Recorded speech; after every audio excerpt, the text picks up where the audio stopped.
ಪರಮಗುರುಭ್ಯೋ ನಮಃ. ಪೂರ್ವಗುರುಭ್ಯೋ ನಮಃ. ಶ್ರೀಮದಾನಂದತೀರ್ಥ ಭಗವತ್ಪಾದಾಚಾರ್ಯ ಗುರುಭ್ಯೋ ನಮಃ. ಶ್ರೀ ವೇದವ್ಯಾಸಾಯ ನಮಃ. ಶ್ರೀ ಶ್ರೀನಿವಾಸಾಯ ನಮಃ. ಶ್ರೀಕೃಷ್ಣಾಯ ನಮಃ. ಶುಕ್ಲಾಂಬರಧರಂ ವಿಷ್ಣುಂ ಶಶಿವರ್ಣಂ ಚತುರ್ಭುಜಂ ಪ್ರಸನ್ನವದನಂ ಧ್ಯಾಯೇತ್ ಸರ್ವವಿಘ್ನೋಪಶಾಂತಯೇ. ಆಪಾದಮೌಲಿಪರ್ಯಂతం ಗುರುಣಾಂ ಆಕೃತಿಂ ಸ್ಮರೇತ್ ತೇನ ವಿಘ್ನಾಃ ಪ್ರಣಶ್ಯಂತಿ ಸಿದ್ಧ್ಯಂತಿ ಚ ಮನೋರಥಾಃ. ಶ್ರೀವೆಂಕಟಲಸಚ್ಛೈಲವಾಸೀ ದಾಸೀಕೃತಾಮರಃ ಛಾಯಯಾ ಪಾತು ಮಾಂ ನಿತ್ಯಂ ಶ್ರೀನಿವಾಸಸುರದ್ರುಮಃ. ಶ್ರೀ ಗುರುಭ್ಯೋ ನಮಃ. ಶ್ರೀ ವೆಂಕಟೇಶ್ವರ ದೇವರು ಅಖಿಲಾಂಡಕೋಟಿ ಬ್ರಹ್ಮಾಂಡ ನಾಯಕನಾಗಿ ಸಮಸ್ತ ಸಜ್ಜನರನ್ನು ಆತ ಕಾಪಾಡ್ತಾ ಇದ್ದಾನೆ. ಭಗವಂತ ಶ್ರೀನಿವಾಸ ನಾನಾ ವಿಧವಾಗಿ ಭಕ್ತರನ್ನು ಆತ ಸಲಹುತ್ತಾನೆ. ಪ್ರಮುಖವಾಗಿ ಭಕ್ತರನ್ನು ಸಲಹುವ ದೃಷ್ಟಿಯಿಂದ ಭಗವಂತ ಸಜ್ಜನರ ಮನಸ್ಸಿಗೆ ಉತ್ತಮವಾದ ಪ್ರೇರಣೆಯನ್ನು ಒದಗಿಸಿಬಿಡ್ತಾನೆ. ಯಾವ ವ್ಯಕ್ತಿಗಳೆಲ್ಲ ಮನಸ್ಸಿನಲ್ಲಿ ಭಗವಂತನ ಪ್ರೇರಣೆ ದೊರೆತು ಆ ಪ್ರೇರಣೆಗೆ ಅನುಸಾರವಾಗಿ ತಮ್ಮ ಕರ್ಮಗಳನ್ನು ಅವರು ನಿರ್ವಹಣೆ ಮಾಡ್ತಾರೋ ಆ ವ್ಯಕ್ತಿಗಳು ಜೀವನದಲ್ಲಿ ಯಶಸ್ಸನ್ನು ಪಡೀತಾರೆ. ಆ ದೃಷ್ಟಿಯಿಂದ ಭಗವಂತ ನಮಗೆ ಉತ್ತಮವಾದ ಪ್ರೇರಣೆ ದೊರಕಬೇಕು ಅನ್ನೋ ದೃಷ್ಟಿಯಿಂದಲೇ ಎಲ್ಲ ತಿರುಮಲ ತಿರುಪತಿ ದೇವಸ್ಥಾನದ ಅಧಿಕಾರಿಗಳ ಒಳಗಡೆ ಪ್ರೇರಣೆಯನ್ನು ನೀಡಿ ಶ್ರೀ ವೆಂಕಟೇಶ್ವರ ಕನ್ನಡ ಭಕ್ತಿ ವಾಹಿನಿಯ ಮೂಲಕ ಭಗವದ್ಗೀತೆಯ ವಾಚನ ಪ್ರವಚನ ಕಾರ್ಯಕ್ರಮವನ್ನು ಏರ್ಪಡಿಸಿದ್ದಾನೆ. ಈ ಕಾರ್ಯಕ್ರಮವನ್ನು ಮುಖ್ಯವಾಗಿ ನಿರ್ವಹಿಸಿ ಪ್ರೇರಣೆ ಮಾಡಿ ಏರ್ಪಡಿಸುವವನು ಸಾಕ್ಷಾತ್ ಶ್ರೀನಿವಾಸನೇ. ತಾನೇ ಕೃಷ್ಣಾವತಾರದಲ್ಲಿ ಕೃಷ್ಣನಾಗಿ ಭಗವದ್ಗೀತೆಯನ್ನು ಪಾರ್ಥನನ್ನು ಮುಂದಿಟ್ಟುಕೊಂಡು ಸಮಗ್ರ ಜಗತ್ತಿಗೆ ಆತ ನೀಡಿದ್ದಾನೆ. ಗುರು ಪ್ರಾರ್ಥನೆಯನ್ನು ಮಾಡ್ತಾ ಅನಂತರದಲ್ಲಿ ನಾವು ಪ್ರವಚನ ಕಾರ್ಯಕ್ರಮಕ್ಕೆ ಮುನ್ನಡಿಯನ್ನು ಇಡೋಣ. ಆರಂಭದಲ್ಲಿ ಗುರು ಪ್ರಾರ್ಥನೆ. ನೀವು ಎಲ್ಲರೂ ಈ ಗುರು ಪ್ರಾರ್ಥನೆಯನ್ನು ನಾವು ಪಠನ ಮಾಡಿದ ನಂತರದಲ್ಲಿ ನೀವು ಕೂಡ ಪಠನ ಮಾಡುವುದು. ಸಮಾಶ್ರಯೇತ್ ಗುರುಂ ಭಕ್ತ್ಯಾ ಮಹಾವಿಶ್ವಾಸಪೂರ್ವಕಂ ನಿಕ್ಷಿಪೇತ್ ಸರ್ವಭಾರಾಂಶ್ಚ ಗುರೋ ಶ್ರೀಪಾದಪಂಕಜೇ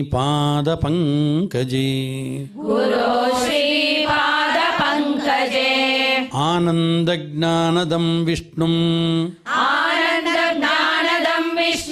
ಆನಂದಮಯನಾಮಕಂ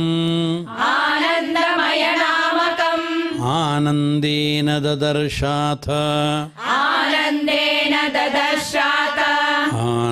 ಆನಂದನಿಲಯಾಲಯೇ. ನಾವು ಮಾಡುವ ಎಲ್ಲ ಕರ್ಮಗಳಿಗೂ ಆರಂಭದಲ್ಲಿ ಒಂದು ಸಂಕಲ್ಪ ಅಂತ ಇರುತ್ತೆ. ಆ ಸಂಕಲ್ಪವನ್ನು ಮಾಡ್ತಾ ನಮ್ಮ ಮನಸ್ಸಿನ ಅಭೀಷ್ಟವನ್ನು ಶ್ರೀನಿವಾಸನ ಚರಣಾರವಿಂದಗಳಲ್ಲಿ ಸಮರ್ಪಣೆ ಮಾಡಿ ಅವನಲ್ಲಿ ಪ್ರಾರ್ಥನೆಯನ್ನು ಮಾಡಬೇಕು. ಆ ದೃಷ್ಟಿಯಿಂದ ಈ ಗೀತಾ ವಾಚನ ಪ್ರವಚನ ಕಾರ್ಯಕ್ರಮದಲ್ಲೂ ನಾವು ಒಂದು ವಿಶೇಷವಾದ ಸಂಕಲ್ಪವನ್ನು ಮಾಡ್ತಾ ಇದ್ದೇವೆ. ಶ್ರೀಮದಾದಿವರಾಹ ಕ್ಷೇತ್ರೇ ವಿರಾಜಮಾನಸ್ಯ ಅಖಿಲಾಂಡಕೋಟಿ ಬ್ರಹ್ಮಾಂಡ ನಾಯಕಸ್ಯ ಶ್ರೀ ಪದ್ಮಾವತಿ ಜಾನೇಃ ಭಗವತಃ ಶ್ರೀ ವೆಂಕಟೇಶ್ವರ ಸ್ವಾಮಿನಃ ಕೃಪಾಬಲೇನ ಜಗದ್ಗುರೋಃ ಶ್ರೀ ಗೋಪಾಲಕೃಷ್ಣಸ್ಯ ಅನುಗ್ರಹೇಣ ಚ ಅಸ್ಮಾಕಂ ಸರ್ವೇಷಾಂ सर्वेषां शरीरस्य मानसस्य च बलसिद्ध्यर्थं समस्तानां आधिव्याधीनां निवारणार्थं सर्वयज्ञफलप्राप्त्यर्थं सर्वासां संपदां प्राप्त्यर्थं विद्यार्थिनां बुद्धिशक्तिवृद्धिद्वारा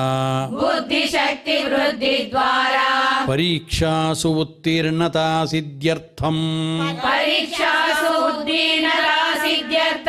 अधिकारिणां स्वस्वविधिनिर्वहणकौशलसिद्ध्यर्थं समस्तपापक्षयार्थं ज्ञानभक्तिवैराग्यसिद्ध्यर्थं श्रीगोपालकृष्णप्रेरणया श्रीगोपालकृष्णप्रीत्यर्थं श्रीमद्भगवद्गीतायाः द्वादश अध्यायान्तर्गत श्लोकपारायणं तथा भगवद्गीता प्रवचनश्रवणञ्च करिष्यामहे। कृष्णाय वासुदेवाय हरये परमात्मने प्रणतक्लेशनाशाय गोविन्दाय नमो नमः। शास्त्रेषु भारतं सारं तत्र नाम सहस्रकम्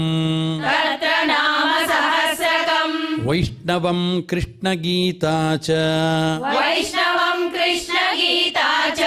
तज्ज्ञानात् मुच्यतेऽञ्जसा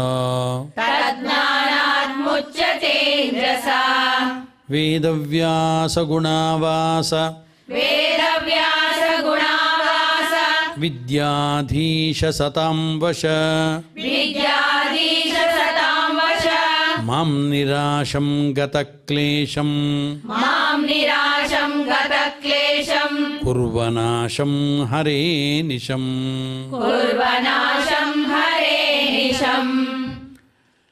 ಶ್ರೀ ವೆಂಕಟೇಶ್ವರ ಕನ್ನಡ ಭಕ್ತಿ ವಾಹಿನಿ ಗೀತಾ ವಾಚನ ಪ್ರವಚನ ಕಾರ್ಯಕ್ರಮಕ್ಕೆ ತಮ್ಮೆಲ್ಲರಿಗೂ ಮತ್ತೊಮ್ಮೆ ಸ್ವಾಗತವನ್ನು ಬಯಸ್ತಾ, ಇದೀಗ ಪೂಜ್ಯ ಆಚಾರ್ಯರು ಶ್ರೀಮದ್ ಭಗವದ್ಗೀತೆಯ 12ನೇ ಅಧ್ಯಾಯದ ಕೆಲವು ಶ್ಲೋಕಗಳ ಭಾವಾರ್ಥವನ್ನು ವ್ಯಾಖ್ಯಾನವನ್ನು ಅವರು ನಡೆಸ್ಕೊಡ್ತಾ ಇದ್ದಾರೆ.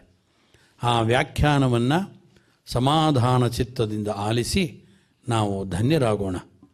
ಬನ್ನಿ, ಇದೀಗ ಅವರು ಪ್ರಾರಂಭವನ್ನು ಮಾಡ್ತಾ ಇದ್ದಾರೆ.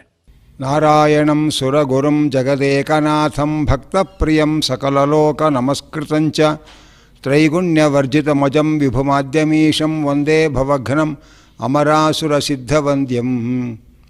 ನಾರಾಯಣಂ ನಮಸ್ಕೃತ್ಯ ನರಂಚೈವ ನರೋತ್ತಮಂ ದೇವೀಂ ಸರಸ್ವತೀಂ ವ್ಯಾಸಂ ತತೋ ಜಯಮುದೀರಯೇತ್. ವೇದಶಾಸ್ತ್ರಗಳನ್ನು ಅವಲೋಕಿಸಿದಾಗ ಸಾಮಾನ್ಯ ಜನರಿಗೆ ಬರುವ ಒಂದು ಸಂದೇಹವನ್ನು ಅರ್ಜುನ ಕೃಷ್ಣನಲ್ಲಿ ಕೇಳ್ತಾ ಇದ್ದಾನೆ. ಲಕ್ಷ್ಮೀದೇವಿಯ ಉಪಾಸನೆಯಿಂದಲೂ ಮೋಕ್ಷ ಸಿಗತ್ತೆ ಅಂತ ಹೇಳ್ತಕ್ಕಂತಹ ವೇದಶಾಸ್ತ್ರ ಪುರಾಣಗಳ ವಚನಗಳಿದೆ. ಹಾಗಾಗಿ ಮೋಕ್ಷವನ್ನು ಪಡೆಯುವುದು ಮನುಷ್ಯನ ಉದ್ದೇಶ. ಮೋಕ್ಷವನ್ನು ಪಡೆಯುವುದಕ್ಕೆ ಭಗವಂತನ ಉಪಾಸನೆಯೇ ಯಾಕೆ ಬೇಕು? ಲಕ್ಷ್ಮೀದೇವಿಯ ಉಪಾಸನೆಯಿಂದಲೂ ಮೋಕ್ಷ ಸಿಗತ್ತೆ ಅಂತ ಶಾಸ್ತ್ರದಲ್ಲಿ ಹೇಳಿದ್ದಾರೆ. ಆದ್ದರಿಂದ ಲಕ್ಷ್ಮೀ ಉಪಾಸನೆ ಮಾಡುವವರು ಮತ್ತು ಭಗವಂತನ ಉಪಾಸನೆ ಮಾಡುವವರು, ಇವರಿಬ್ಬರಲ್ಲಿ ಯಾರು ಹೆಚ್ಚು ಉತ್ತಮರು ಅಂತ ನಿನ್ನ ಅಭಿಪ್ರಾಯ ಅಂತ ಅರ್ಜುನ ಕೇಳ್ತಾ ಇದ್ದಾನೆ. ಲಕ್ಷ್ಮೀದೇವಿಗೆ ಅವ್ಯಕ್ತ ಅಂತ ಹೆಸರು. ಶಾಸ್ತ್ರದಲ್ಲಿ, ವೇದಗಳಲ್ಲಿ ಅನೇಕ ಕಡೆಗಳಲ್ಲಿ ಲಕ್ಷ್ಮೀದೇವಿಯನ್ನು ಅವ್ಯಕ್ತ ಅಂತ ಹೇಳ್ತಾ ಇದ್ದಾರೆ. ಹಾಗಾಗಿ ಅವ್ಯಕ್ತ ಉಪಾಸಕರು ಮತ್ತು ಭಗವದುಪಾಸಕರು ಇವರಿಬ್ಬರಲ್ಲಿ ಯಾರು ಶ್ರೇಷ್ಠ ಎಂಬ ಚರ್ಚೆಯನ್ನು ಸಜ್ಜನರ ಪರವಾಗಿ ಅರ್ಜುನರು ಕೇಳ್ತಾ ಇದ್ದಾರೆ. ಅರ್ಜುನರಿಗೆ ಈ ಗೊಂದಲ ಇದೆ ಅಂತ ಅರ್ಥ ಅಲ್ಲ. ಶಾಸ್ತ್ರ ವಾಕ್ಯಗಳನ್ನು ಮೇಲಿಂದ ಮೇಲೆ ಕಂಡಾಗ ಸಾಮಾನ್ಯ ಜನರಿಗೆ ಬರುವಂತಹ ಗೊಂದಲ ಇದು. ಅದನ್ನೇ ಏವಂ ಸತತಯುಕ್ತಾಯೇ ಭಕ್ತಾಸ್ತ್ವಾಂ ಪರ್ಯುಪಾಸತೆ ಯೇ ಚಾಪಿ ಅಕ್ಷರಮವ್ಯಕ್ತಂ ತೇಷಾಂ ಕೇ ಯೋಗವಿತ್ತಮಾಹ. ಹಿಂದೆ ಹೇಳಿದ ರೀತಿಯಲ್ಲಿ ಮಹಾಮಹಿಮೋಪೇತನಾದ ನಿನ್ನನ್ನು ಯಾರು ಉಪಾಸನೆ ಮಾಡ್ತಾರೆ ಅವರು ಶ್ರೇಷ್ಠರೋ, ಮತ್ತು ಅವ್ಯಕ್ತ ಅಂತ ಅನಿಸಿದಂತಹ ಲಕ್ಷ್ಮೀದೇವಿಯನ್ನು ಯಾರು ಉಪಾಸನೆ ಮಾಡ್ತಾರೆ ಅವರು ಶ್ರೇಷ್ಠವೋ ಎಂಬ ಪ್ರಶ್ನೆಯನ್ನು ಮಾಡಿದಾಗ ಅದಕ್ಕೆ ಭಗವಂತ ಉತ್ತರ ಕೊಡ್ತಾ ಇದ್ದಾನೆ. ಉತ್ತರ ಕೊಡುವಾಗ ಇವರಿಬ್ಬರಲ್ಲಿ ಯಾರು ಶ್ರೇಷ್ಠ ಅನ್ನುವ ತನ್ನ ಅಭಿಪ್ರಾಯವನ್ನು ಹೇಳ್ತಾ ಇದ್ದಾನೆ. ಶ್ರೀ ಭಗವಾನುವಾಚ ಮಯ್ಯಾವೇಶ್ಯ ಮನೋ ಯೇ ಮಾಂ ನಿತ್ಯಯುಕ್ತ ಉಪಾಸತೆ ಶ್ರದ್ಧಯಾ ಪರಯೋಪೇತಾಃ ತೇ ಮೇ ಯುಕ್ತತಮಾ ಮತಾಃ. ಮಯಿ ನನ್ನಲ್ಲಿ ಮನಃ ಆವೇಶ್ಯ ಮನಸ್ಸನ್ನು ಆವೇಶಗೊಳಿಸಿ ನಿತ್ಯಯುಕ್ತಾ ನಿತ್ಯದಲ್ಲಿಯೂ ಧ್ಯಾನಯೋಗ ಕರ್ಮಯೋಗಗಳನ್ನು ಮಾಡ್ತಕ್ಕಂಥವರಾಗಿ ಯಾರು ಮಾಂ ನನ್ನನ್ನು ಉಪಾಸನೆ ಮಾಡ್ತಾರೋ, ಹೇಗೆ ಪರಯಾ ಶ್ರದ್ಧೆಯ ಅತ್ಯಂತವಾದ ಶ್ರದ್ಧೆಯಿಂದ ಉಪೇತಾಹ ಕೂಡಿದವರಾದ ತೇ ಅವರು ಮೇ ನನ್ನ ಮತದಲ್ಲಿ ಯುಕ್ತತಮಾಹ ಮತಾಹ ಅತ್ಯಂತ ಶ್ರೇಷ್ಠ ಸಾಧಕರು ಎಂಬುದಾಗಿ, ಮೋಕ್ಷೋಪಾಯವನ್ನು ತಿಳಿದವರಲ್ಲಿ ಅತ್ಯಂತ ಶ್ರೇಷ್ಠರು ಎಂಬುದಾಗಿ ನನ್ನ ಅಭಿಪ್ರಾಯ. ಭಗವಂತ ಹೇಳ್ತಾ ಇದ್ದಾನೆ, ನನ್ನಲ್ಲಿ ಅಂದರೆ ಭಗವಂತನಲ್ಲಿ ಮನಸ್ಸನ್ನು ನೆಲೆಗೊಳಿಸಿ ಯಾರು ಧ್ಯಾನಯೋಗ ಕರ್ಮಯೋಗಗಳನ್ನು ಮಾಡ್ತಾರೆ, ಪರಶ್ರದ್ಧೆಯಿಂದ ಅತ್ಯಂತ ಶ್ರದ್ಧೆಯಿಂದ ಕೂಡಿಕೊಂಡು ಧ್ಯಾನ ಮತ್ತು ಕರ್ಮಯೋಗಗಳನ್ನು ಭಗವಂತನಲ್ಲಿ ಮನಸ್ಸಿಟ್ಟು ಯಾರು ಮಾಡ್ತಾರೆ ಅವರು ಸಾಧನವೇತ್ತರಲ್ಲಿ ಹಿರಿಯರು, ಉತ್ತಮರು. ಅಂದರೆ ಅವ್ಯಕ್ತ ಉಪಾಸಕರಿಗಿಂತ ಭಗವಂತನನ್ನು ಉಪಾಸನೆ ಮಾಡುವವರು ಶ್ರೇಷ್ಠರು ಹಾಗೆ ಅಂತ ಹೇಳ್ತಾ ಇದ್ದಾರೆ.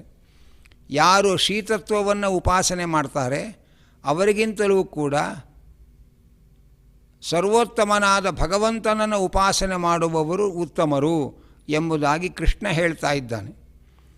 ಈ ಮಾತಿನ ವಿಶ್ಲೇಷಣೆಯನ್ನು ಮಾಡುವಾಗ ಅವ್ಯಕ್ತ ಉಪಾಸನೆಗಿಂತ ಪರಮಾತ್ಮನ ಉಪಾಸನೆ ಶ್ರೇಷ್ಠವಾದ ಮೋಕ್ಷ ಸಾಧನ ಯಾಕೆ ಹಾಗೆ ಅಂತಂದರೆ, ಅದನ್ನೇ ಲಕ್ಷ್ಮೀದೇವಿ ಹೇಳ್ತಾ ಇದ್ದಾಳೆ. ಲಕ್ಷ್ಮೀ ಉಪಾಸನೆ ಮಾಡಿದಾಗ ಯಾರಿಗೆ ಲಕ್ಷ್ಮಿ ಅನುಗ್ರಹ ಮಾಡ್ತಾಳೆ ಅಂದರೆ ಭಗವಂತನಲ್ಲಿ ಭಕ್ತಿ ಉಳ್ಳವರಾಗಿರಬೇಕು, ಭಗವಂತನ ಉಪಾಸನೆ ಮಾಡ್ತಕ್ಕಂಥವರಾಗಿರಬೇಕು, ಭಗವಂತ ಲಕ್ಷ್ಮಿಗಿಂತಲೂ ಸರ್ವೋತ್ತಮ ಅಂತ ತಿಳಿದಿರಬೇಕು.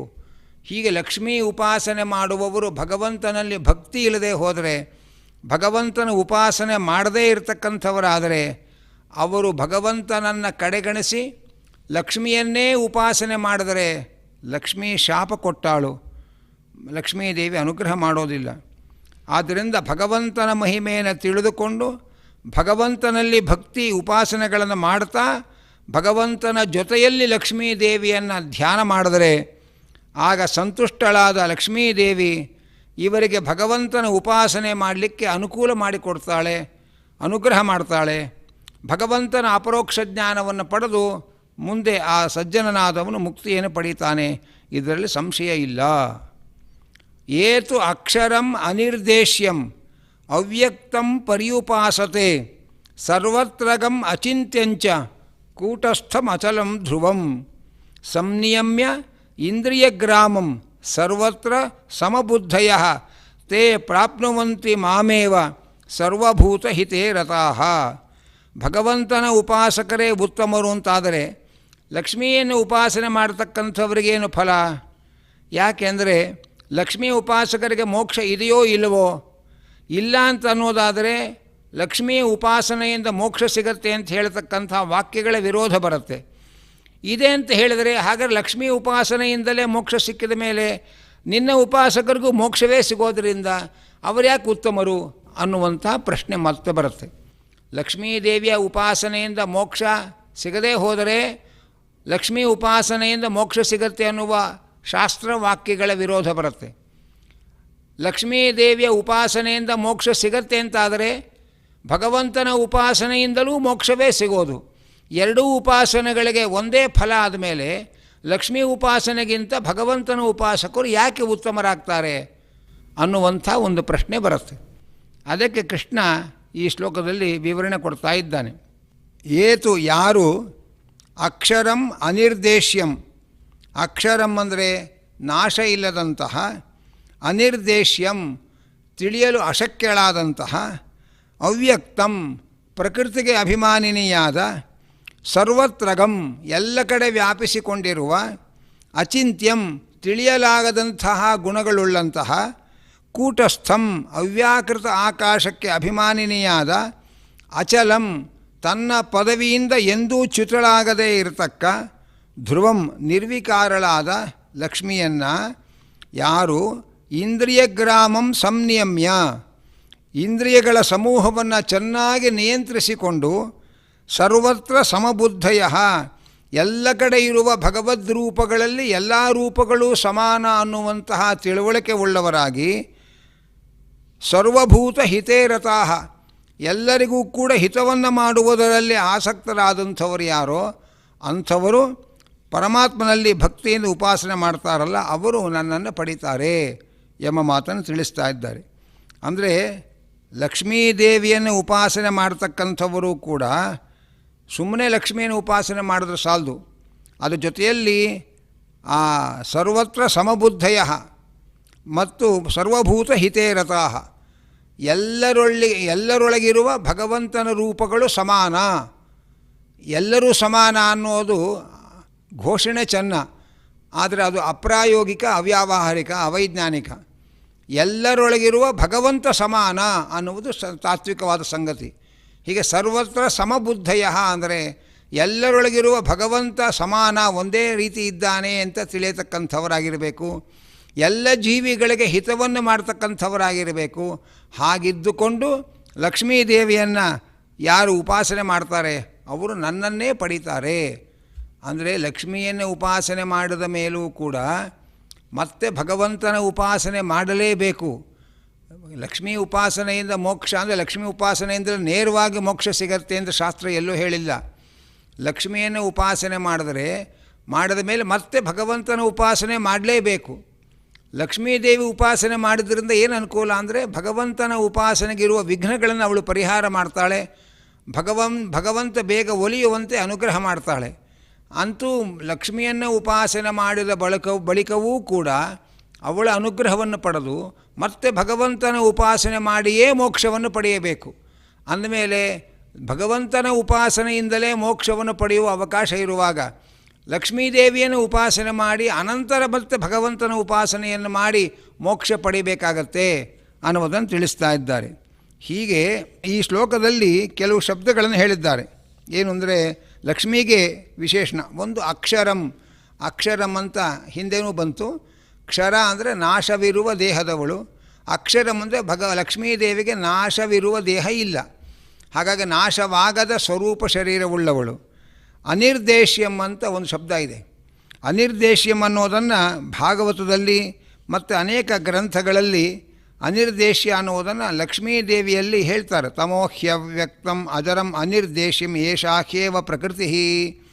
ಆ ಪ್ರಕೃತಿ ಅವಳು ಅನಿರ್ದೇಶ್ಯ ಅಂದರೆ ಹೀಗೆ ಅಂತ ನಿರ್ದೇಶನ ಮಾಡಿ ಹೇಳಿ ಪೂರೈಸಲಿಕ್ಕೆ ನಮಗೆ ಅರ್ಥವಾಗಲ್ಲ, ಅಂತಹ ಮಹಾಮಹಿಮಳು ಅನ್ನುವುದು ಅರ್ಥ. ಇನ್ನು ಸರ್ವತ್ರಗಂ ಲಕ್ಷ್ಮೀದೇವಿ ಭಗವಂತನ ಜೊತೆಯಲ್ಲಿ ಎಲ್ಲ ದೇಶಕಾಲಗಳಲ್ಲಿ ಒಟ್ಟಿಗೆ ಇರುವವಳು. ಸರ್ವತ್ರಗಂ ಅಂದರೆ ಎಲ್ಲ ದೇಶಕಾಲಗಳಲ್ಲೂ ಭಗವಂತನ ಜೊತೆಗೆ ಒಟ್ಟಿಗೆ ಇರತಕ್ಕಂಥವಳು ಮಹಾಲಕ್ಷ್ಮಿ. ಅಚಿಂತ್ಯಂ ನಮ್ಮ ಸಾಮಾನ್ಯ ಜನರ ಚಿಂತನೆಗೆ ಲಕ್ಷ್ಮೀದೇವಿಯ ಮಹಿಮೆಗಳು ಎಟಕುವುದೇ ಇಲ್ಲ. ನಮ್ಮ ಕೈಲಿ ಚಿಂತಿಸಲಿಕ್ಕಾಗದೇ ಇರತಕ್ಕಂಥ ಅಪೂರ್ವವಾದ ಮಹಾಗುಣಗಳನ್ನು ಹೊಂದಿದವಳು.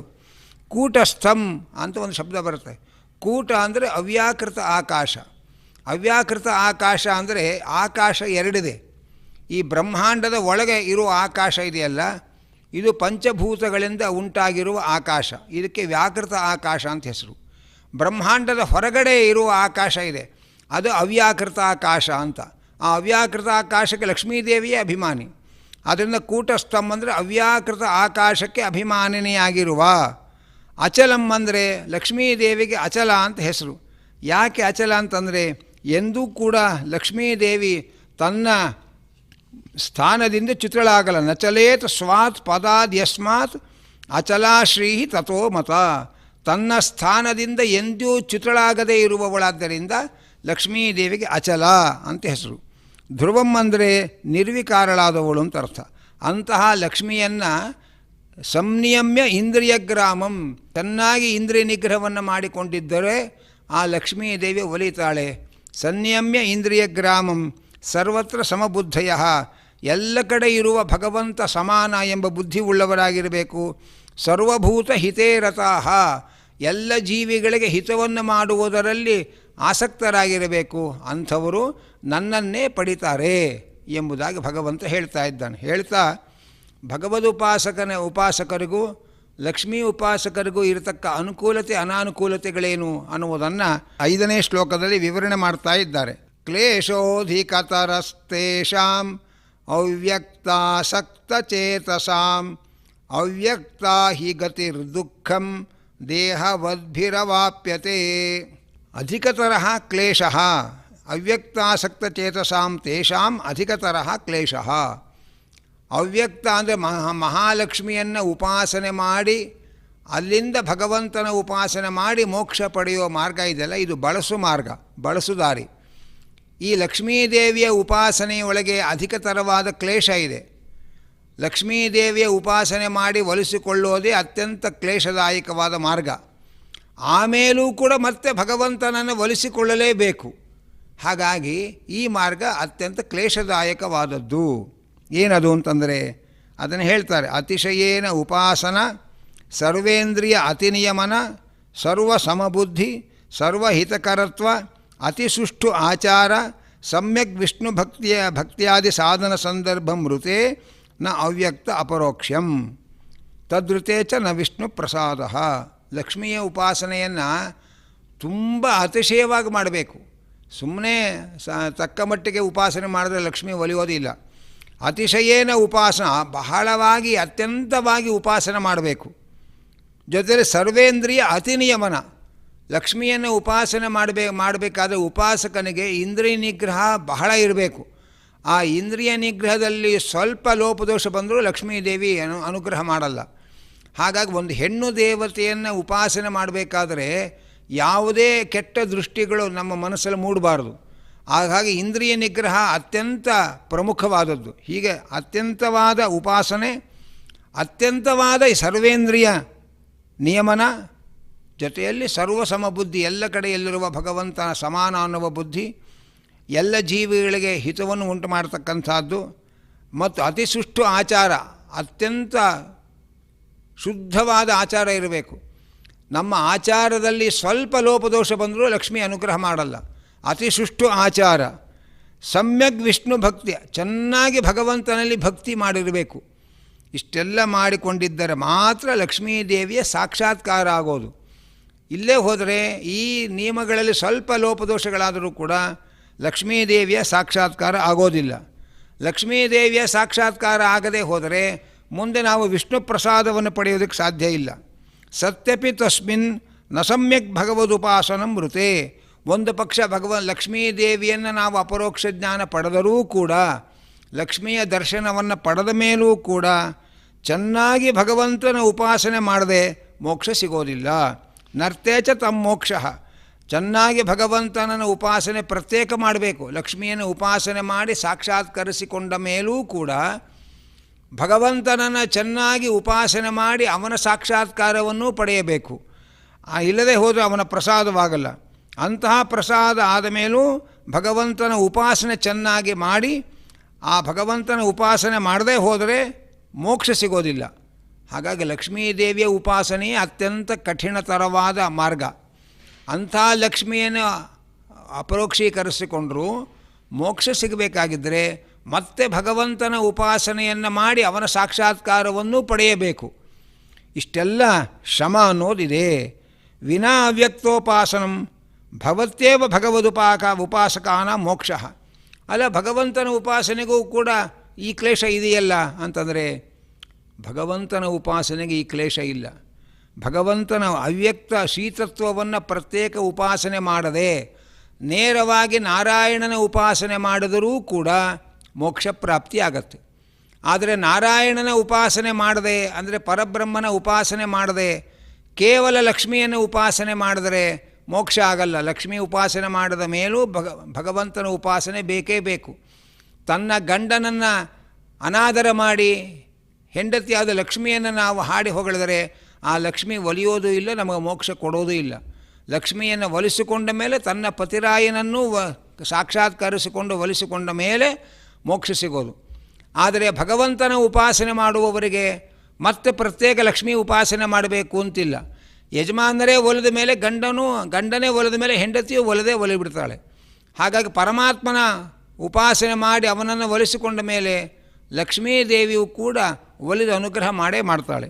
ಆದ್ದರಿಂದ ಲಕ್ಷ್ಮೀ ಉಪಾಸನೆ ಪ್ರತ್ಯೇಕ ಮತ್ತು ಭಗವಂತನ ಉಪಾಸನೆ ಪ್ರತ್ಯೇಕ ಅಂತ ಹೇಗೆ ಮಾಡಬೇಕಾಗಿದೆಯೋ ಅವ್ಯಕ್ತೋಪಾಸಕರು, ಹಾಗೆ ಭಗವದುಪಾಸಕರು ಭಗವಂತನ ಉಪಾಸನೆ ಮತ್ತು ಪ್ರತ್ಯೇಕ ಲಕ್ಷ್ಮೀ ಉಪಾಸನೆ ಅಂತ ಮಾಡಬೇಕಾಗಿಲ್ಲ. ಕೇವಲ ಭಗವಂತನ ಉಪಾಸನೆ ಮಾಡಿದರೂ ಕೂಡ ಭಗವಂತನ ಅನುಗ್ರಹವೂ ಆಗತ್ತೆ, ಲಕ್ಷ್ಮೀದೇವಿ ಅನುಗ್ರಹವೂ ಆಗತ್ತೆ. ಆದ್ದರಿಂದ ತಥಾಪಿ ಅಪರೋಕ್ಷೀಕೃತ ಆದ್ದರಿಂದ ಇದು ಕ್ಲೇಶ ಅಧಿಕತರಸ್ತೇಷಾಂ ಅವ್ಯಕ್ತಾಸಕ್ತ ಚೇತಸಾಂ. ಅವ್ಯಕ್ತ ತತ್ವಳಾದ ಮಹಾಲಕ್ಷ್ಮೀ ದೇವಿಯಲ್ಲಿ ಉಪಾಸನೆ ಮಾಡುವ ಮಾರ್ಗ ಇದೆಯಲ್ಲ, ಇದು ಅಧಿಕತರ ಕ್ಲೇಶ. ಇದು ಹೆಚ್ಚಿನ ಕ್ಲೇಶಕರವಾದ ಮಾರ್ಗ.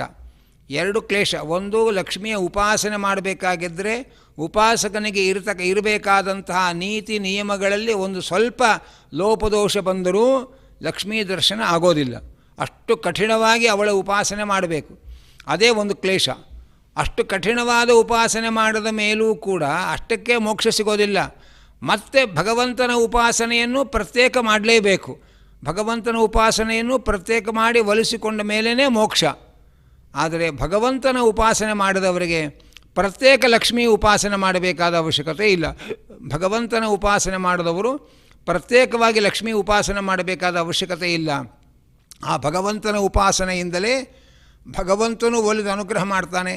ಸ್ವತಂತ್ರನಾದ ಸರ್ವೋತ್ತಮನಾದ ಭಗವಂತನೇ ಒಲಿದ ಮೇಲೆ ಭಗವಂತನ ಅಧೀನಳಾದ ಲಕ್ಷ್ಮೀದೇವಿಯು ಒಲಿದು ಅನುಗ್ರಹ ಮಾಡ್ತಾಳೆ. ಆದ್ದರಿಂದ ಈ ಸುತ್ತು ಬಳಸುವ ಮಾರ್ಗ ಇದು ಅಧಿಕ ಕ್ಲೇಶದಾಯಕವಾದದ್ದು ಅಂತ ಕೃಷ್ಣ ಹೇಳ್ತಾ ಇದ್ದಾನೆ. ಹಾಗಾದರೆ ಯಾರಾದರೂ ಲಕ್ಷ್ಮೀ ಉಪಾಸನೆ ಮಾಡಿ ಭಗವಂತನ ಉಪಾಸನೆ ಮಾಡಿದರೆ ಅವರಿಗೆ ಲಕ್ಷ್ಮೀ ಉಪಾಸನೆ ಮಾಡಿದ ವ್ಯರ್ಥವಾಗಿ ಬಿಡುತ್ತೋ ಅಂದರೆ ವ್ಯರ್ಥವಾಗಲ್ಲ. ತಥಾಪಿ ಅಪರೋಕ್ಷೀಕೃತ ಅವ್ಯಕ್ತಾನಾಂ ಸುಕರಂ ಭಗವದುಪಾಸನಂ ಇತ್ಯೇವ ಪ್ರಯೋಜನಂ. ಲಕ್ಷ್ಮೀದೇವಿಯನ್ನು ಉಪಾಸನೆ ಮಾಡಿ ಆಮೇಲೆ ಭಗವಂತನ ಉಪಾಸನೆ ಮಾಡೋರಿಗೆ ಭಗವಂತನ ಉಪಾಸನೆ ಸುಲಭವಾಗತ್ತೆ ಅನ್ನೋದಷ್ಟೇ ಪ್ರಯೋಜನ. ಭಗವಂತನ ಉಪಾಸನೆ ಇಲ್ಲದೇ ಮೋಕ್ಷ ಸಿಗತ್ತೆ ಅನ್ನೋ ಸೌಲಭ್ಯ ಇಲ್ಲ. ಲಕ್ಷ್ಮಿಯನ್ನು ಉಪಾಸನೆ ಮಾಡಿದವರಿಗೆ ಮಾಡಿ ಅವಳನ್ನು ಸಾಕ್ಷಾತ್ಕರಿಸಿಕೊಂಡವರಿಗೆ ಭಗವಂತನ ಉಪಾಸನೆ ಸುಲಭವಾಗತ್ತೆ ಅನ್ನೋದಷ್ಟೇ ಪ್ರಯೋಜನ. ತತ್ರಾಪಿ ಯಹ ಅವ್ಯಕ್ತಾಪರೋಕ್ಷೇ ಪ್ರಯಾಸಃ ತಾವತಾ ಪ್ರಯಾಸೇನ ಯದಿ ಭಗವಂತಂ ಉಪಾಸ್ತೆ ಊನೇನವ ತದಾ ಭಗವದಪರೋಕ್ಷಮೇವ ಭವತಿ ಇದು ದ್ವಿತೀಯಂ ಅಧಿಕಂ. ಇನ್ನೊಂದು ಸೌಲಭ್ಯ ಅಂದರೆ ಅವ್ಯಕ್ತ ಲಕ್ಷ್ಮೀದೇವಿಯ ಸಾಕ್ಷಾತ್ಕಾರಕ್ಕೆ ಎಷ್ಟು ಶ್ರಮ ಪಡಬೇಕೋ ಅಷ್ಟೇ ಶ್ರಮವನ್ನು ಭಗವಂತನ ಉಪಾಸನೆಗೆ ಬಳಸಿದರೆ ಅಥವಾ ಅದಕ್ಕಿಂತ ಸ್ವಲ್ಪ ಕಡಿಮೆ ಶ್ರಮವನ್ನು ಬಳಸಿದರೂ ಕೂಡ ಭಗವಂತನ ದರ್ಶನ ಆಗೇ ಬಿಡುತ್ತೆ. ಅದರ ಬದಲು ಲಕ್ಷ್ಮೀ ಉಪಾಸನೆಗೆ ಎಷ್ಟು ಸಮಯ ಬೇಕೋ ಎಷ್ಟು ಶ್ರಮ ಬೇಕೋ ಅಷ್ಟು ಶ್ರಮ ಅಥವಾ ಅದಕ್ಕಿಂತ ಕಡಿಮೆ ಪ್ರಯತ್ನದಲ್ಲಿಯೇ ಭಗವಂತನ ಉಪಾಸನೆ ಮಾಡಿದರೆ ಭಗವಂತನ ಸಾಕ್ಷಾತ್ಕಾರವೇ ಆಗಿಬಿಡುತ್ತೆ. ಇನ್ನೊಂದೇನು ಅಂದರೆ ಇಂದ್ರಿಯ ಸಂಯಮಾದಿ ಊನಭಾವೇ ಅತ್ಯುಪಾಸಕಸ್ಯಾಪಿ ದೇವಿ ನಾತಿ ಪ್ರಸಾದ ಮೇತಿ. ಮತ್ತೊಂದೇನು ಅಂದರೆ ಲಕ್ಷ್ಮೀದೇವಿ ಅವಳ ಉಪಾಸನೆ ಮಾಡುವವರಿಗೆ ಇಂದ್ರಿಯ ನಿಗ್ರಹ ಪೂರ್ಣ ಪ್ರಮಾಣದಲ್ಲಿರಬೇಕು.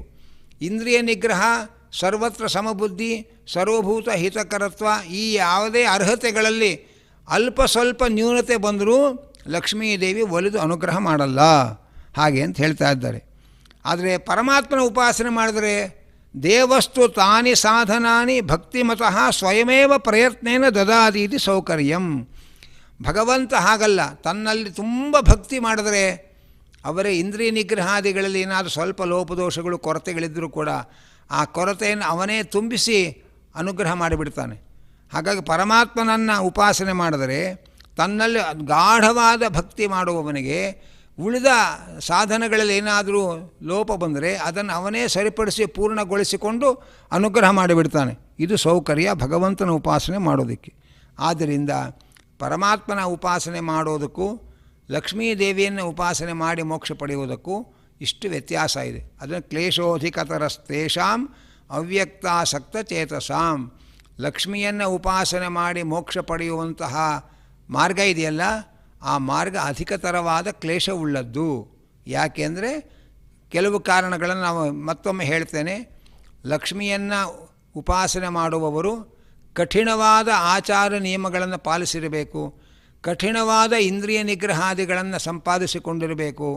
ಜೊತೆಯಲ್ಲಿ ಪರಮಾತ್ಮನಲ್ಲಿ ಸರ್ವತ್ರ ಸಮಬುದ್ಧಿ ಮತ್ತು ಸರ್ವಭೂತ ಹಿತಕರತ್ವ ಇದೂ ವಿಶೇಷವಾಗಿರಬೇಕು. ಅವನ ಉಪಾಸಕನಲ್ಲಿ ಇಂದ್ರಿಯ ನಿಗ್ರಹಾದಿ ಅರ್ಹತೆಗಳಲ್ಲಿ ಸ್ವಲ್ಪ ನ್ಯೂನತೆ ಬಂದರೂ ಕೂಡ ಮಹಾಲಕ್ಷ್ಮಿ ದರ್ಶನವೇ ಕೊಡಲ್ಲ. ಅಷ್ಟು ಶ್ರಮಪಟ್ಟು ಲಕ್ಷ್ಮೀ ದರ್ಶನ ಪಡೆದ ಮೇಲೂ ಕೂಡ ಮತ್ತು ಪ್ರತ್ಯೇಕ ಭಗವಂತನ ಉಪಾಸನೆ ಮೋಕ್ಷಕ್ಕೋಸ್ಕರ ಮಾಡಲೇಬೇಕು. ಏನು ಅನುಕೂಲ ಅಂದರೆ ಲಕ್ಷ್ಮಿಯನ್ನು ಉಪಾಸನೆ ಮಾಡಿ ಒಲಿಸಿಕೊಂಡವರಿಗೆ ಭಗವಂತನ ಉಪಾಸನೆ ಸುಲಭವಾಗತ್ತೆ ಅನ್ನೋದು ಬಿಟ್ಟರೆ ಭಗವಂತನ ಉಪಾಸನೆ ಇಲ್ಲದೇ ಮೋಕ್ಷ ಸಿಗತ್ತೆ ಅಂತಿಲ್ಲ. ಆದ್ದರಿಂದ ಲಕ್ಷ್ಮೀ ಉಪಾಸನೆಯನ್ನು ಕಠಿಣ ಪರಿಶ್ರಮದಿಂದ ಮಾಡಿ ಮತ್ತೆ ಪುನಃ ಭಗವಂತನ ಉಪಾಸನೆ ಮಾಡಿ ಮೋಕ್ಷ ಪಡೆಯೋದಕ್ಕಿಂತ ಭಗವಂತನ ದರ್ಶನ ಆಯಿತು ಅಂದರೆ ಮತ್ತೆ ಶೀತತ್ವದ ಉಪಾಸನೆ ಮಾಡಬೇಕು ಮೋಕ್ಷಕ್ಕೋಸ್ಕರ ಅಂತಿಲ್ಲ. ಭಗವಂತನ ಉಪಾಸನೆ ಮಾಡಿದ್ರೆ ಸಾಕು, ಅಲ್ಲೇ ಲಕ್ಷ್ಮೀದೇವಿಯು ಒಲಿದು ಅನುಗ್ರಹ ಮಾಡ್ತಾಳೆ. ಅಂತಹ ಭಗವಂತನ ಸಾಕ್ಷಾತ್ಕಾರ ಪಡೆದ ಮೇಲೆ ಅವನೇ ನಮಗೆ ಮೋಕ್ಷವನ್ನು ಕರುಣಿಸ್ತಾನೆ. ಆದ್ದರಿಂದ ಅವ್ಯಕ್ತೋಪಾಸನೆಗಿಂತ ಭಗವದುಪಾಸಕರು ಶ್ರೇಷ್ಠ. ಯಾಕೆಂದರೆ ಲಕ್ಷ್ಮೀ ಉಪಾಸನೆ ಮಾಡಿಕೊಂಡು ಮೋಕ್ಷ ಪಡೆಯುವ ಮಾರ್ಗ ತುಂಬ ಕ್ಲೇಶದಾಯಕವಾದದ್ದು, ಸುತ್ತು ಬಳಸುವ ದಾರಿ. ಅದರ ಬದಲು ನೇರವಾಗಿ ಭಗವಂತನ ಉಪಾಸನೆ ಮಾಡಿ ಅವನ ಒಲಮೆಯನ್ನು ಗಳಿಸಿಕೊಂಡು ಅವನ ಸಾಕ್ಷಾತ್ಕಾರವನ್ನು ಪಡೆದು ಮೋಕ್ಷ ಪಡೆಯುವುದು ಸ್ವಲ್ಪ ಸುಲಭವಾದ ಮಾರ್ಗ. ಲಕ್ಷ್ಮೀದೇವಿ ತನ್ನ ಉಪಾಸಕರಿಗೆ ಇರಬೇಕಾದ ಅರ್ಹತೆಗಳೇನಿದೆ ಅದನ್ನು ಕಟ್ಟುನಿಟ್ಟಾಗಿ ಇದೆಯೋ ಇಲ್ಲವೋ ಅಂತ ನೋಡಿಕೊಂಡು ಅನುಗ್ರಹ ಮಾಡ್ತಾಳೆ. ಪರಮಾತ್ಮನ ಉಪಾಸನೆ ಮಾಡುವವರಿಗೆ ಪರಮಾತ್ಮನಲ್ಲಿ ಉತ್ತಮವಾದ ಭಕ್ತಿ ಇದ್ದರೆ ಉಳಿದ ನಿಯಮಗಳಲ್ಲಿ ಸ್ವಲ್ಪ ಕೊರತೆ ಇದ್ದರೂ ಕೂಡ ಅವನೇ ಅದನ್ನು ಪೂರೈಸಿ ತುಂಬಿಸಿಕೊಂಡು ಸಾಧನೆ ಮಾಡಿಸಿ ಅನುಗ್ರಹ ಮಾಡ್ತಾನೆ. ಇದು ಭಗವಂತನ ಉಪಾಸಕರಿಗಿರ್ತಕ್ಕಂಥ ಸೌಲಭ್ಯ. ಇಷ್ಟು ಸಂಗತಿಯನ್ನು ಕೃಷ್ಣ ಅರ್ಜುನನ ಗೊಂದಲಕ್ಕೆ ಪರಿಹಾರ ಹೇಳ್ತಾನೆ. ಇಲ್ಲಿ ಕೆಲವು ದಾರ್ಶನಿಕರು ಇನ್ನೊಂದು ವಿಚಾರವನ್ನು ಹೇಳ್ತಾರೆ. ಈ ಅವ್ಯಕ್ತ ಉಪಾಸಕರು ಭಗವದುಪಾಸಕರು ಅಂತೇನಿದೆ, ಈ ವಿಚಾರದ ಕ್ರಮನೇ ಬೇರೆ ರೀತಿಯಾಗಿ ವರ್ಣಿಸತಕ್ಕಂಥದ್ದಿದೆ. ಏನು ಅಂದರೆ, ಕೃಷ್ಣ ಭಗವಂತ ಅಂತ ನಾವು ಯಾರನ್ನು ಹೇಳ್ತೇವೆ ಅವನು ಸಗುಣ ಸಾಕಾರ, ನಿರ್ಗುಣನಾದವನು ಪರಬ್ರಹ್ಮ ಅವನು ಬೇರೆ, ನಿರ್ಗುಣ ನಿರಾಕಾರನಾದ ಪರಬ್ರಹ್ಮ ಬೇರೆ, ಸದ್ಗುಣವಂತ ಸಾಕಾರನಾದ ಕೃಷ್ಣ ಭಗವಂತ ಬೇರೆ. ಆದ್ದರಿಂದ ಸಗುಣೋಪಾಸನೆಯನ್ನು ಮಾಡಬೇಕೋ ಅದು ಶ್ರೇಷ್ಠವೋ, ನಿರ್ಗುಣೋಪಾಸನೆಯನ್ನು ಮಾಡುವುದು ಶ್ರೇಷ್ಠವೋ, ಇದು ಇಲ್ಲಿ ಚರ್ಚೆ ಅಂತ ಕೆಲವರು ವ್ಯಾಖ್ಯಾನಿಸ್ತಾರೆ. ಆದರೆ ಪರಬ್ರಹ್ಮ ಬೇರೆ ಭಗವಂತ ಬೇರೆ ಅನ್ನುವ ಆಲೋಚನೆಯೇ ತಪ್ಪು. ಯಾಕೆಂದರೆ ಬ್ರಹ್ಮದೇವರು ಭಗವಂತನಲ್ಲಿ ಕೇಳ್ತಾರೆ, ಭಗವಂತ ನಿನ್ನ ಅನುಗ್ರಹ ಪಡೆದು ಮೋಕ್ಷ ಪಡೆಯಬೇಕಾದ್ರೆ ನಿನ್ನನ್ನು ಹೇಗೆ ಉಪಾಸನೆ ಮಾಡಬೇಕು? ಅದಕ್ಕೆ ಭಗವಂತ ಹೇಳ್ತಾನೆ, ನನ್ನ ಉಪಾಸನೆ ಮಾಡಬೇಕಾಗಿದ್ದರೆ ನಾನು ಸಹಸ್ರ ಶೀರ್ಷ ಪುರುಷ ಸಹಸ್ರಾಕ್ಷ ಸಹಸ್ರಪಾತ್ ಅಂತ ಪುರುಷ ಸೂಕ್ತದಲ್ಲಿ ವರ್ಣನೆ ಮಾಡುವ ಹಾಗೆ ಅನಂತ ಅವಯವಗಳು, ಅನಂತ ಕರ ಪಾದಗಳು, ಅನಂತ ಶಿರಸ್ಸುಗಳು, ಹೀಗೆ ಸಾಕಾರನನ್ನಾಗಿ ಮತ್ತು ಗುಣವಂತನನ್ನಾಗಿ ನನ್ನನ್ನು ಉಪಾಸನೆ ಮಾಡಬೇಕು, ಧ್ಯಾನ ಮಾಡಬೇಕು. ಹಾಗೆ ಅಂತ ಬ್ರಹ್ಮದೇವರಿಗೆ ಭಗವಂತನೇ ಹೇಳ್ತಾನೆ. ಮತ್ತು ಕೃಷ್ಣನನ್ನು ಕುರಿತು ಅರ್ಜುನನೂ ಕೂಡ ನೀನು ಪರಬ್ರಹ್ಮ ಅಂತ ಹೇಳ್ತಾನೆ. ಹೀಗೆ ಕೃಷ್ಣ ಬೇರೆ ಪರಬ್ರಹ್ಮ ಬೇರೆ. ಕೃಷ್ಣ ಸಗುಣ ಬ್ರಹ್ಮ, ಭಗವಂತನ ಅವತಾರಗಳೆಲ್ಲ ಸಗುಣ ಬ್ರಹ್ಮ. ನಿರ್ಗುಣ ಪರಬ್ರಹ್ಮ ಬೇರೆ. ನಿರ್ಗುಣ ಪರಬ್ರಹ್ಮ ಉಪಾಸನೆಯಿಂದಲೇ ಮೋಕ್ಷ, ಸಗುಣ ಸಾಕಾರ ಭಗವಂತನ ಉಪಾಸನೆಯಿಂದ ಮೋಕ್ಷ ಅಲ್ಲ ಅನ್ನುವಂತಹ ವಿವೇಚನೆಯ ಮಾರ್ಗ ಸರಿಯಲ್ಲ. ಶಾಸ್ತ್ರ ಪುರಾಣಗಳನ್ನು ವೇದಶಾಸ್ತ್ರಗಳನ್ನೆಲ್ಲ ನಾವು ಪರ್ಯಾಲೋಚನೆ ಮಾಡಿದಾಗ ಕೃಷ್ಣನೇ ಪರಬ್ರಹ್ಮ ಬೇರೆ ಕೃಷ್ಣ ಬೇರೆ ಅಂತ ಎಲ್ಲೂ ನಿರೂಪಣೆ ಇಲ್ಲ. ಜೊತೆಯಲ್ಲಿ ಪರಮಂ ಮಹದ್ಬ್ರಹ್ಮ ಅಂತ ಅರ್ಜುನನೇ ಹೇಳ್ತಾನೆ ಗೀತೆಯಲ್ಲಿ. ಆದ್ದರಿಂದ ಪರಬ್ರಹ್ಮ ನಿರ್ಗುಣ ನಿರಾಕಾರ ಬ್ರಹ್ಮ ಬೇರೆ, ಸಗುಣ ಸಾಕಾರ ಬ್ರಹ್ಮ ಬೇರೆ ಅನ್ನುವಂತಹ ಕಲ್ಪನೆಯೇ ಸರಿಯಲ್ಲ. ಭಗವಂತ ನಿರ್ಗುಣನೂ ಹೌದು, ಸಗುಣನೂ ಹೌದು. ಭಗವಂತ ನಿರಾಕಾರನೂ ಹೌದು, ಸಾಕಾರನೂ ಹೌದು. ಭಗವಂತ ನಿರಾಕಾರ ಅಂದರೆ ನಮ್ಮಂತೆಯೇ ಪ್ರಾಕೃತವಾದ ಪಾಂಚಭೌತಿಕ ನಾಶವಾಗುವ ಆಕಾರ ಇಲ್ಲದೇ ಇರುವವನಾದ್ದರಿಂದ ನಿರಾಕಾರ ಅಂತ ಕರೀತಾರೆ. ನಾಶವೇ ಆಗದೇ ಇರತಕ್ಕ ಜ್ಞಾನಾನಂದ ಸ್ವರೂಪವಾದ ಸುಂದರವಾದ ಆಕಾರವುಳ್ಳವನಾದ್ದರಿಂದ ಅವನನ್ನು ಸಾಕಾರ ಅಂತಾರೆ.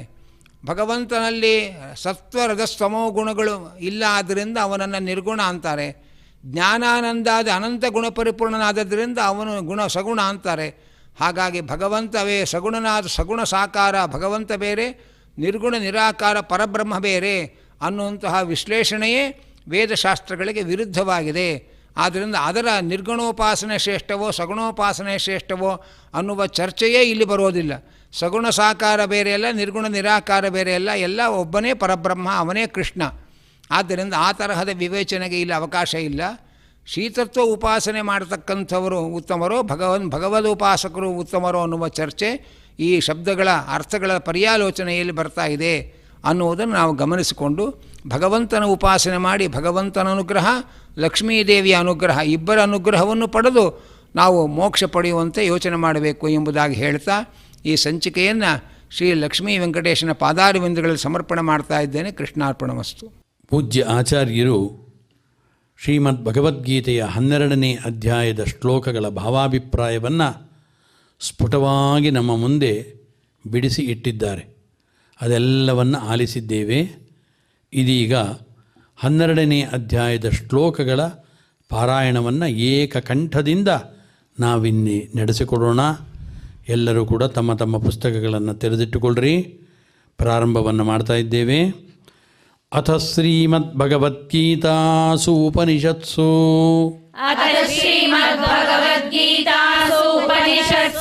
ಬ್ರಹ್ಮವಿದ್ಯಾಯಾಂ ಯೋಗಶಾಸ್ತ್ರೇ ಶ್ರೀಕೃಷ್ಣಾರ್ಜುನ ಸಂವಾದೇ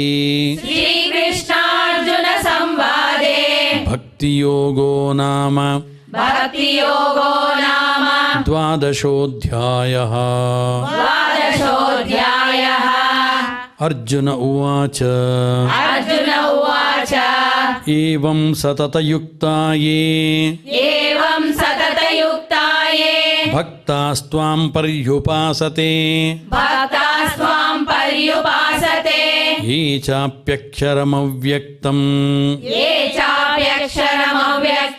ತೇಷಾಂ ಕೇ ಯೋಗವಿತ್ತಮಾಃ.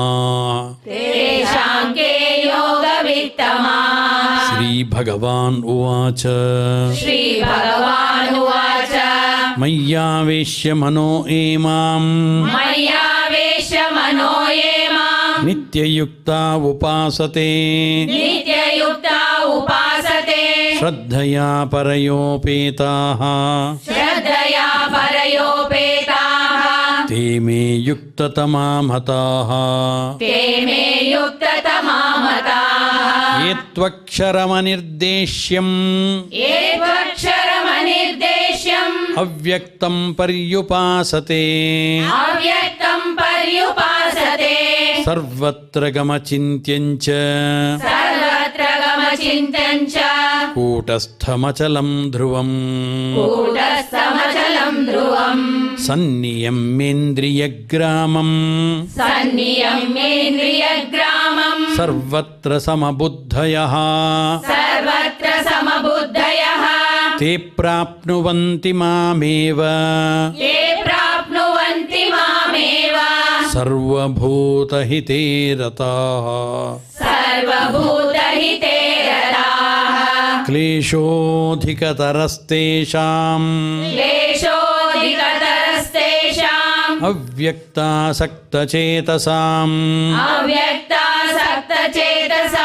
ಅವ್ಯಕ್ತಾ ಹಿ ಗತಿರ್ದುಃಖಂ हि गतिर्दुःखम् देहवद्भिरवाप्यते देहवद्भिरवाप्यते ये तु सर्वाणि कर्माणि ये तु सर्वाणि कर्माणि मयि सन्न्यस्य मत्पराः मयि सन्न्यस्य मत्पराः अनन्येनैव योगेन अनन्येनैव योगेन मां ध्यायन्त उपासते मां ध्यायन्त उपासते तेषामहं समुद्धर्ता तेषामहं समुद्धर्ता मृत्युसंसारसागरात् मृत्युसंसारसागरात् भवामि न चिरात् पार्थ भवामि न चिरात् पार्थ मय्यावेशितचेतसाम् मय्यावेशितचेतसाम् मय्येव मन आधत्स्व मय्येव मन आदस्व मयि बुद्धिं निवेशय मयि बुद्धिं निवेशय निवसिष्यसि मय्येव निवसिष्यसि मय्येव अत ऊर्ध्वं न संशयः अत ऊर्ध्वं न संशयः अत चित्तं समाधातुम् अत चित्तं समाधातुं न शक्नोषि मयि स्थिरम् न शक्नोषि मयि स्थिरम् अभ्यासयोगेन ततो अभ्यासयोगेन ततो मामिच्छाप्तुं धनञ्जय मामिच्छाप्तुं धनञ्जय अभ्यासेऽप्यसमर्थोऽसि अभ्यासेऽप्यसमर्थोऽसि मत्कर्म परमो भव मत्कर्म परमो भव मदर्थमपि कर्माणि मदर्थमपि कर्माणि कुर्वन् सिद्धिम् अवाप्स्यसि कुर्वन् सिद्धिम् अवाप्स्यसि अथैतदप्यशक्तोऽसि अथैतदप्यशक्तोऽसि कर्तुं मद्योगमाश्रितः कर्तुं मद्योगमाश्रितः सर्वकर्मफलत्यागम् सर्वकर्मफलत्यागम् ततः कुरु यतात्मवान् ततः कुरु यतात्मवान् श्रेयो हि ज्ञानमभ्यासात् श्रेयो हि ज्ञानमभ्यासात् ज्ञानाध्यानं विशिष्यते ज्ञानाध्यानं विशिष्यते ध्यानात् कर्मफलत्यागः ध्यानात् कर्मफलत्यागः त्यागात् शान्तिरनन्तरम् त्यागात् शान्तिरनन्तरम् अद्वेष्टा सर्वभूतानाम् अद्वेष्टा सर्वभूतानां मैत्रः करुण एव च मैत्रः करुण एव च निर्ममो निरहङ्कारः निर्ममो निरहङ्कारः समदुःखः सुखक्षमी समदुःखः सुखक्षमी सन्तुष्टः सततं योगी सन्तुष्टः सततं योगी यतात्मा दृढनिश्चयः यतात्मा दृढनिश्चयः मय्यर्पितमनो बुद्धिः मय्यर्पितमनो बुद्धिः यो मद्भक्तः स मे प्रियः यो मद्भक्तः स मे प्रियः यस्मान्नो द्विजते लोको यस्मान्नो द्विजते लोको लोकान्नो द्विजते च यः लोकान्नो द्विजते च यः हर्षामर्षभयोद्वेगैः हर्षामर्षभयोद्वेगैः मुक्तो यः स च मे प्रियः मुक्तो यस्य च मे प्रियः अनपेक्षः शुचिर्दक्षः अनपेक्षः शुचिर्दक्षः उदासीनो गतव्यथः उदासीनो गतव्यतः सर्वारम्भपरित्यागी सर्वारम्भपरित्यागी यो मद्भक्तः स मे प्रियः यो मद्भक्तः स मे प्रियः यो न हृष्यति न द्वेष्टि यो न हृष्यति न द्वेष्टि न शोचति न काङ्क्षति न शोचति रोचति न काङ्क्षति शुभाशुभपरित्यागी शुभाशुभपरित्यागी भक्तिमान् यस्तमे प्रियः भक्तिमान् यः स मे प्रियः समशत्रौ च मित्रे च समशत्रौ च मित्रे च तथा मानापमानयोः तथा मानापमानयोः शीतोष्णसुखदुःखेषु शीतोष्णसुखदुःखेषु समस्सङ्गविवर्जितः समसङ्गविवर्जितः तुल्यनिन्दास्तुतिर्मौनी तुल्यनिन्दास्तुतिर्मौनी सन्तुष्टो येन केनचित् सन्तुष्टो येन केनचित् अनिकेतस्थिरमतिः अनिकेतस्थिरमतिः भक्तिमान् मे प्रियो नरः भक्तिमान् मे प्रियो नरः ये तु धर्म्यामृतमिदम् ये तु धर्म्यामृतमिदम् यथोक्तं पर्युपासते यथोक्तं पर्युपासते श्रद्दधाना मत्परमाः श्रद्धदाना मत्परमाः भक्तास्तेतीव मे प्रियो भक्तास्तेतीव मे प्रियाः इति श्रीमद्भगवद्गीतासु इति श्रीमद्भगवद्गीतासु उपनिषत्सु उपनिषत्सु ब्रह्मविद्यायां ब्रह्मविद्यायां योगशास्त्रे योगशास्त्रे श्रीकृष्णार्जुनसंवादे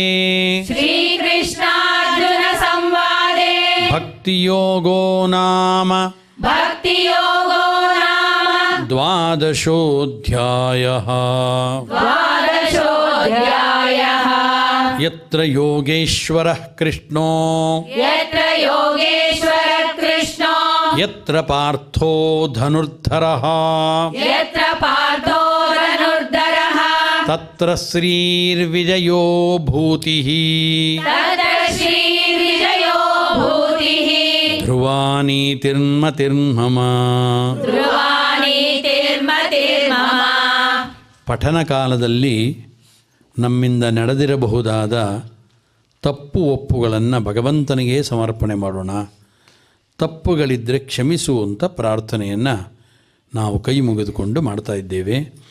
ಯದಕ್ಷರ ಪದಭ್ರಷ್ಟಂ ಯದಕ್ಷರಪದಭ್ರಷ್ಟಂ ಮಾತ್ರಾಹೀನಂಚ ಯದ್ಭವೇತ್ ಮಾತ್ರಾಹೀನಂಚ ಯದ್ಭವೇತ್ ತತ್ಸರ್ವಂ ಕ್ಷಮ್ಯತಾಂ ದೇವ ತತ್ಸರ್ವಂ ಕ್ಷಮ್ಯತಾಂ ದೇವ ನಾರಾಯಣ ನಮೋಸ್ತುತೇ. ನಾರಾಯಣ ನಮೋಸ್ತುತೇ. ಕಾಯೇನ ವಾಚಾ ಮನಸೇಂದ್ರಿಯೈರ್ವಾ ಕಾಯೇನ ವಾಚಾ ಮನಸೇಂದ್ರಿಯೈರ್ವಾ ಬುದ್ಧ್ಯಾತ್ಮನಾ ವಾ ಪ್ರಕೃತೆ ಸ್ವಭಾವಾತ್ ಬುದ್ಧ್ಯಾತ್ಮನಾ ವಾ ಪ್ರಕೃತೆ ಸ್ವಭಾವಾತ್ ಕರೋಮಿ ಯದ್ಯತ್ ಸಕಲಂ ಪರಸ್ಮೈ ಕರೋಮಿ ಯದ್ಯತ್ ಸಕಲಂ ಪರಸ್ಮೈ ನಾರಾಯಣಾಯೇತಿ ಸಮರ್ಪಯಾಮಿ. ನಾರಾಯಣಾಯೇತಿ ಸಮರ್ಪಯಾಮಿ. ಸರ್ವೇ ಭವಂತು ಸುಖಿನಃ ಸರ್ವೇ ಭವಂತು ಸುಖಿನಃ ಸರ್ವೇ ಸಂತು ನಿರಾಮಯಾಃ ಸರ್ವೇ ಸಂತು ನಿರಾಮಯಾಃ ಸರ್ವೇ ಭದ್ರಾಣಿ ಪಶ್ಯಂತು ಸರ್ವೇ ಭದ್ರಾಣಿ ಪಶ್ಯಂತು ಮಾ ಕಶ್ಚಿತ್ ದುಃಖಭಾಗ್ ಭವೇತ್. ಮಾ ಕಶ್ಚಿತ್ ದುಃಖಭಾಗ್ ಭವೇತ್. ಸಮಸ್ತ ವಾಚನ ಪ್ರವಚನವನ್ನು ಶ್ರೀನಿವಾಸನ ಚರಣಾರವಿಂದಗಳಿಗೆ ಸಮರ್ಪಣೆಯನ್ನು ಮಾಡ್ತಾ ಮಂಗಳವನ್ನು ಆಶಂಸನೆ ಮಾಡೋಣ. ಶ್ರಿಯಃಕಾಂತಾಯ ಕಲ್ಯಾಣ ನಿಧಯೇ ಶ್ರೀಕಾಂತಾಯ ಕಲ್ಯಾಣ ನಿಧಯೇ ನಿಧಯೇ ಅರ್ಥಿನಾಂ ನಿಧಯೇ ಅರ್ಥಿನಾಂ ಶ್ರೀವೆಂಕಟನಿವಾಸಾಯ ಶ್ರೀವೆಂಕಟನಿವಾಸಾಯ ಶ್ರೀನಿವಾಸಾಯ ಮಂಗಳಂ ಶ್ರೀನಿವಾಸಾಯ ಮಂಗಳಂ ಶ್ರೀನಿವಾಸಾಯ ಮಂಗಳಂ ಶ್ರೀನಿವಾಸಾಯ ಮಂಗಳಂ ಶ್ರೀನಿವಾಸಾಯ ಮಂಗಳಂ. ಶ್ರೀನಿವಾಸಾಯ ಮಂಗಳಂ. ಶ್ರೀಕೃಷ್ಣಾರ್ಪಣಮಸ್ತು.